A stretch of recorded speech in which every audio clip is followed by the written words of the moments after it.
In summary, let me just say that this movie made me mad. Nigerians, we love poverty porn, we love tragedy porn, and this had it by the bucket loads. Right? Okay, so he went through that, and he had the guts and the audacity and the temerity and the evil spiritedness. I wanted to cry. I wanted to fight somebody. I wanted to fight him. I wanted to tear my cloth. I was like, really?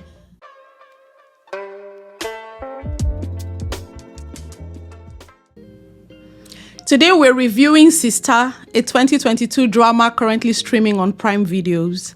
Let me quickly go over the synopsis as shown on Prime Videos. It says, a struggling single mother faces her worst nightmare when the father of her children returns accidentally into their lives and completely steals their attention, all for himself, whilst trying to make amends for past sins. We're going to have a conversation on synopsis. I swear let's leave that alone. Now, this film was written, produced, and directed by the phenomenal Biodun Stephen. Look, that woman is a ball of energy. She never stops moving. She always has something. It's either just come out, or she's currently working on something, or she's just finished working on. She is really prolific. She's so industrious, and I have really mad respect for her. So she's the queen of low budget. And I know sometime not long ago somebody said that and people got offended, and I was like, you don't seem to realize that that's a compliment. But anyway, Biodun Stephen does not sleep, and here's another beautiful, I think of all her productions, I'm not gonna lie, this is the one that has really made me feel more strongly about her as a filmmaker. Okay, I'm going to quickly go over the players in this movie. The main players are Sista, played by the wonderful, amazing Kehinde Bankole, who never steps wrong. We have the character of Folarin, played by Deyemi Okanlawon. I hope I said that right. We have Tiwa Tope, played by Bisola Ayeola. We have Fola Jr., played by Adeoluwa Akintobi. Anu, played by Chiamaka Uzrokwe. The younger Vicky, played by Adewale Adedamola Rukayat. I'm trying. The young Fola, played by Chimezie Imo, and Jemima, played by Tope Olowoniyan. I hope I said all those names right. Now, this movie has a 95-minute runtime. I usually don't care much about how short or long a movie is, if it accomplishes what it sets out to accomplish, if it's clear what the message is, if it's well done. I don't care if it's 90 minutes or 190 minutes. Now, I'm going to give a brief summary of the plot. This movie follows a small period in the life of the main character called Sista, originally known as Vicky, who at the time when we meet her, we understand that she has had to single-handedly raise her 2 children after being abandoned by their father when she herself was just a teenager. And then we follow the story as he gets reintroduced into their lives, bringing a lot of upheaval for all concerned. That's pretty much the summary of this film. All right, let's get straight into the review. What worked? The one thing that absolutely everyone has said about this movie, start to finish, is the acting was superb. Beginning with Kehinde Bankole. She always comes correct. She is a really wonderful actress, both on stage and on screen. She's one of the few who is able to seamlessly transition between those two spaces. She does an amazing job in every single production I've ever seen her in. She's done it again, okay? Her acting is pretty much how I found out about this movie, because everyone just kept talking about how wonderful, how amazing, how phenomenal she was in this role. But it wasn't just her.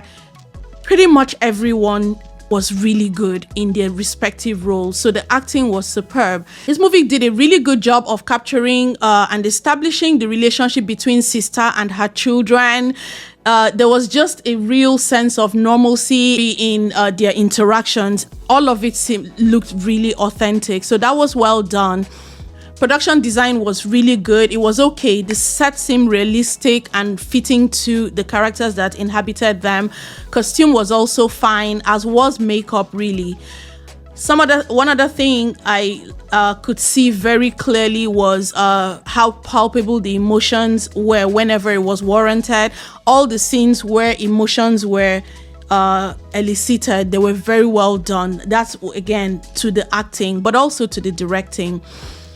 I appreciated very much the touches of culture, like when what's his name, Fola Jr. comes in the morning to say good morning to his mom, what's her name, Sista, and he just dobales. When she was talking to him at a point of real pain, and then she was basically chanting his Oriki. I liked that. The music in this film was really good as well, not the score. I'll get to that when I get to what did not work, but I'll just say that I loved very much the music in this movie. I appreciate how the women weren't made to fight. That was a real departure from the cliche. We see a situation like this and we already imagine that, oh, it's going to be between these women or whatever, but I liked how that did not happen, even though it veered too much in the other direction, and when I get there, I might have something to say about that. There were some really good narrative transitions, how sometimes, not across the board, but in many instances, how scenes progressed and the transitions from one scene to the other, it was pretty seamless in many instances, and that really worked.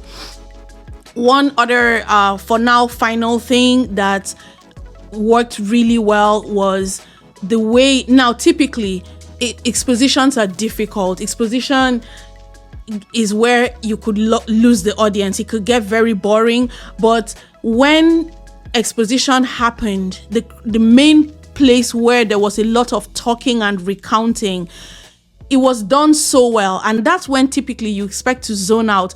But she's such an amazing actress that it never occurred to me to be bored in that scene. And so even though normally too much exposition would be a problem, in this case, I believe that it was very much a positive. Before I get to what did not work, I have a small subsection, which is the confusing. One thing that I didn't really understand was what happened to their families afterwards. That's Vicky / Sista and Folarin's families. Now, I do understand that, yes, they needed to tell the story where they were both abandoned by their families that said, basically, go fend for yourselves. Actually, that's not the story they needed to tell. The story they needed to tell was a story of her having to raise children by herself, right? However, getting there did not work for me. The way that both families just said, we wash our hands off you. We're Nigerians. It didn't seem real to me. I did not believe that both families, every single person in two families would just tell these young people, we want nothing to do with you. Yeah, you're pregnant, go fend for yourselves. And okay, fine. If that happened as a knee-jerk reaction, right? You telling me that the rest of the time when the children were born, it's sometimes, yes, families can reject you, like when that happens, but later they bring you back. But to tell me, what I feel that could have been done was to say, at first, yes, this is too stressful, this is too much for us, whatever, but down the line, Sista takes her children out of that place. They couldn't find them, so that if ever the family tried to find them, they would be unable to find them. That's a narrative I would believe. But to tell me that the families just abandoned them forever and ever, and then later down the line, when her friend Jemima asked her, how about the families? And she said something like, what was that response she gave twice? Something in the vein of, that's the way it was meant to be. I can't remember her exact words, but she said that twice in replying to something that happened and needed to be explained. Okay, now to what did not work. Sometimes scenes went on and on, and it made for pretty boring viewing. There were some scenes that honestly I really think that the film could have done without, but there were many scenes also that they maybe were relevant to establish like connections between people, emotions and things like that, but then they just wouldn't end. I said that I enjoyed some narrative transitions right between scenes. What I did not enjoy, however, was the transition effects and animations. There was a way it cheapened. They used some of those funny transitions that kind of cheapened the movie, just made it look like made for TV movie, and that didn't work for this film. Another thing that didn't work was the transitions between the flashbacks and present day. There was no sense to the segues. It didn't seem like there was any story to the flow of how the movie transitioned from it. Just like abruptly, it was like somebody just sat down in the editing room and just decided, okay, at this point we'll cut here and put in a flashback. The dialogue in this movie was basic. There's no other way to say it. There were no like quotable lines. I think the closest to anything enjoyable as far as dialogue, and it was not for the cleverness of the writing or the creativity, it was just for the emotions that had already been established, bringing us into that scene. One was when Tiwa, that's Bisola's character, was talking to her husband Folarin and asking him if he even thought about her, how that made her feel, that scene was heavy, but it wasn't because the dialogue was anything amazing. It was just because of the emotions of the scene. It was the same with when Sista, when he came to apologize as Folarin, and she, again, that exposition I had already mentioned.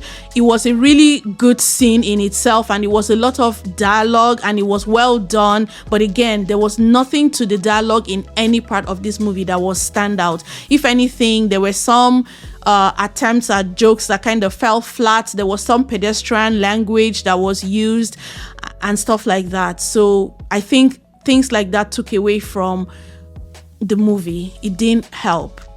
Now let's switch gears and zero in on the story, which is my favorite part of any review. Immediately we got into the story, the first scene essentially was when Sista went to clean, and there was just this overemphasis on her honesty. And I was like, is this trying to establish the character? It was just so on the nose. Yeah, we get it. You're an honest person. You care about honesty. Like, there's no camera, I'll be accused. And then again, that was way too much foreshadowing. And then when she did get accused, I was like, seriously, guys. And then moving further into the plot, when Sista and Folarin met, I wasn't sure at exactly. I kept watching this movie, going back and forward to see at what point exactly the movie told us that there was recognition. I know they were going for subtlety, but sometimes it's so subtle that you kind of lose the audience. I was lost. Nobody is that controlled. Nobody is that controlled. For you to see the man who abandoned you with 2 children over 20 years ago, I think it was, or 21 years ago, and then you have no reaction. No. So from that point, it was kind of muddled for me. I wasn't able to track exactly at what point she recognized him and when he recognized her. It was too vague. And then now from the middle of that film, well, maybe not the middle, but from the point when they met, this movie lost me. It lost me, and I'll tell you why. Nothing that Sista did after the scene that they met made sense. I read you the synopsis. The synopsis said her worst nightmare, which was the father of her children coming back into her lives. Can I tell you that nothing that was done after she met him supports that it was her nightmare? What do you do with a nightmare? You run from it. You take off. You don't look back. What did she do? She accepted a job to go cater, to go clean, work, whatever it is at an event. Not only did she do that, she took the kids. There was no point after she met him where I saw the conflict, the internal struggle. What do? I didn't see it. I didn't see any kind of choice. If there was ever like a moment, a critical moment in a movie, which is the crisis of choice for the character, it happened off screen because I didn't see it. She sees this man, she presumably recognizes him, he recognizes her, because people don't change that much. You can recognize people you knew in secondary school, not to mention the man that you had 2 whole children with. And then all of that happens. She sees him, and what is the next thing she does? She takes herself and her children and basically submits. And because of that, nothing else that she did made any sense. All her protestations, all her, I don't want you to have anything to do with them, it fell flat. So for me, this movie kind of ended at the midway point. Every other thing was just foolishness to me. Right? But let's continue. And so this movie positioned her as guileless, right? And like she was just this innocent, like a victim that things happened to, but her actions made me think that she was calculating instead, because not only did she take the children, she was also even unprompted. She even mentioned, she said, that's my daughter. She talked to her and then, oh yeah, that's my son, and she mentioned the son at least by name. The boy was 2.5 when Folarin left for camp, right? So, and then she calls him by name, Fola. And I'm like, you want him to know who you are. You want him to know that they're your children. So after that, I'm telling you again, nothing made sense to me. But let's carry on. Then the story continued to lose me in how these kids had been established as really sensitive kids who care about their mother so much. They love her. They see her suffering. They see her labor. They see her sacrifice. That was what we were told about these kids all along. They hugged her. They loved on her so much the entire time. And then once they saw this man and he said he was their dad, what did they do? This movie ruined these 2 sets of characters for me. It ruined Sista's character by making her disingenuous in her actions and her denial of those actions, pretending either to herself or to us. I'm not even sure who was supposed to be confused here, she or us, right? But then also it ruined the character of the kids by turning them from these hugely sensitive people to just these people who suddenly could not see pain on their mother. They could no longer see that she was in pain, suffering and hurt by their actions. They were just going, following him, getting brand new phones, going shopping. In conclusion, I'll tell you what I think about just all of this, right? But this was so lazy. It was lazy because this movie could have been so much more. And then when I said that it ruined her character, it was on 2 levels. On the level where she did this disingenuous thing of taking her kids there and then pretending that she did not want him to have any relationship with them, to know them. So what was it? You just took them to go and pepper him. So that was the first part where her character was ruined. But the second level was then when they turned her into a jealous, petty mother who would even manipulate her children with tears. Everything she did after, when the children started bonding with him, she initiated that. She made that happen. But then when it started to happen, children want their father. You put them in a situation where you've told them that this is the man who is your father because she did that, no denying that. And then now you're trying to guilt them into wanting to forge that relationship with him. That made me mad. That made me mad. Not at the character, but at the writers doing that to the character. They took a good character and just rubbished her and ruined that character. So, and then when I said that this movie took the easy way out and the lazy way out, this became a story about money rather than about children needing a father, right? Because everything that we saw was about physical things. It became about the gifts, the shopping, the promise to send them to school abroad, to do this, to do that. And it lost the most important part of a story like this, which is bringing a father and these children. Forget about him. He did not remember he had children. But these kids, they've probably grieved the fact their whole lives that they did not have a father figure in their lives. And then now they have a father. and we needed to see them enjoy having a father, not a sponsor. That was what they did, and so it cheapened again the narrative.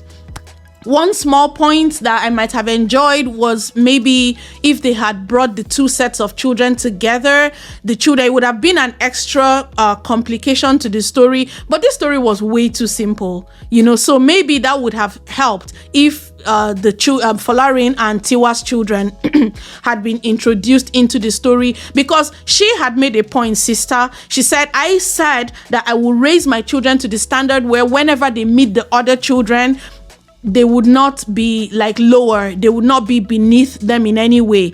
So wouldn't it have been good to see how her own children like got along or whatever? But it's not a big deal. That's not the thing I'm most anal about as far as what did not work for me. So as a general takeaway, or let me say in conclusion, this movie is really relatable to Nigerians because first of all, it was really the parts that worked, which were the scenes that were really emotional. They were really emotional. Okay, there were times when I caught myself get really, really taken in by that. So it's very relatable to Nigerians, and also Nigerians, we love poverty porn, we love tragedy porn, and this had it by the bucket loads. Okay, so yes, that this movie really worked on those levels, and again, I cannot overstate how entirely amazing the acting was.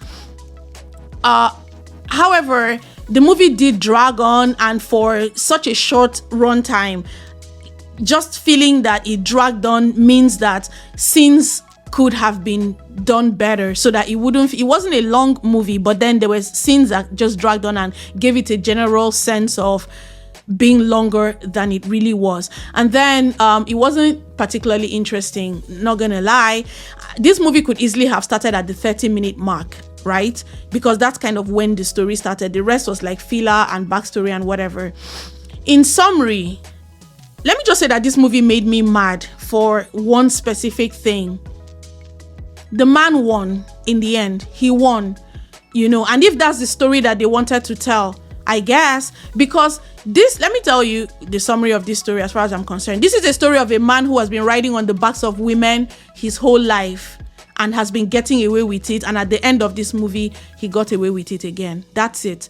He rode on his mother, because in that flashback we're told how, I'm suffering, I'm paying for you, I'm doing this, and also the fact that his mom, who it appears she might have been a widow, right? He went through that, and he had the guts and the audacity and the temerity and the evil spiritedness and mean spiritedness to put another woman in that position. It says so much about his character, but never mind that. So he had his mother, he had his wife, he had his mother, then he had Vicky carry him again. So his mother carried him up to the point where he met Vicky. Vicky carried him for the 2.5 years or however long they had together, and then once he got to camp, another woman took over and continued to carry him until present day. And then when he came full circle again, this woman is still carrying him, that's Tiwa, and then Vicky is back again to in some way carrying him. That's it, really. So he was just a really weak man who did not learn anything, and he did not get any comeuppance. So I don't know. In fact, at the point when he said, "I'm lucky I've always been surrounded by strong women," I wanted to cry. I wanted to fight somebody. I wanted to fight him. I wanted to tear my cloth. I was like, really? So I don't know what should have happened. I don't know how he should have been punished. I can't say. We like a feel-good movie. We like things to end well, but I just can't shake the feeling that was pretty much what it was. In the end, he still got exactly what he wanted. And that was because all these women had to do a lot of emotional labor. His wife had to do a lot of emotional labor. Vicky / Sista also had to do a lot of labor to birth again his ship, the ship of his life. And that's the story of his life. I know that this movie wanted to move away, as I already said, from the cliche of two women fighting, but it then went too much in the other direction where Tiwa's emotions, it was as though in order for her to show, it just so on the nose with the pro-woman, women supporting women, feminism thing, where she even said, "I'm a secure woman." I was like, yeah, on the nose, but no one is that secure.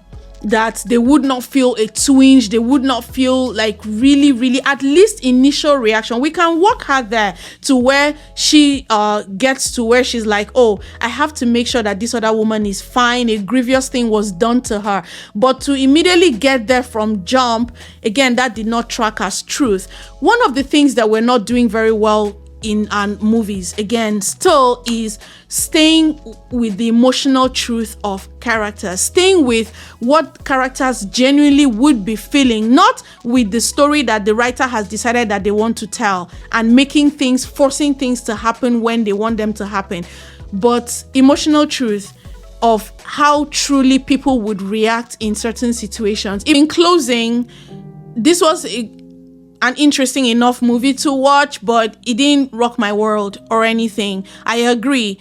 Performances were amazing. Kehinde Bankole, she carried this on her back, and then the emotional parts of it, the sadness and everything, that's all I saw people talking about, but that's not what I go to a movie for. Do I recommend this movie? Sure, if you want a no hassle watch, an easy watch that does not like really demand anything of you. So how would I rate this movie? I'm going to give this movie a 5 out of 10. And if you are honestly, I believe that in this particular instance, I'm being generous, because I think there was less that I liked than what I did. Did I say that right? There was less that I liked than what I don't know. I did not like more than I liked. Sorry. Sorry.